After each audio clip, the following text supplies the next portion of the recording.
পৃথিবীর এমন কিছু জায়গা আছে যেখানে গ্র্যাভিটি বা মাধ্যাকর্ষণ শক্তি নাকি কাজই করে না। গাড়ি নিজে নিজেই পাহাড়ের দিকে ওঠে আর জল গড়ায় উল্টো দিকে। চলো জেনে নেই এমন 4টি জায়গা সম্পর্কে। প্রথমে আছে ভারতের লাদাখের ম্যাগনেটিক হিল, যেখানে গাড়ি ইঞ্জিনের সাহায্য ছাড়াই উপরে ওঠে। দ্বিতীয়, আমেরিকার সান্তা ক্রুজ মিস্ট্রি স্পট, যেখানে মানুষ বাঁকা হয়ে দাঁড়িয়ে থাকলেও পড়ে যায় না। আর তৃতীয়, নেভাদার হুভার ড্যাম, শক্তিশালী বাতাসের কারণে জল নিচে না পড়ে সরাসরি আকাশে উড়ে যায়।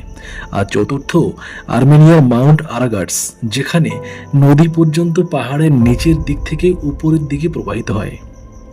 কিন্তু আসল রহস্য কি? বিজ্ঞানীরা বলেছেন এগুলো আসলে অপটিক্যাল ইলিউশন বা দৃষ্টিভ্রম। পাহাড়ের গঠন আর দিগন্ত রেখার বিশেষ বিন্যাসের কারণে আমাদের মস্তিষ্ক ভুল করে, যা আসলে নিচের দিকে ঢাল। আমাদের চোখ তাকে খাড়া পাহাড় মনে করে।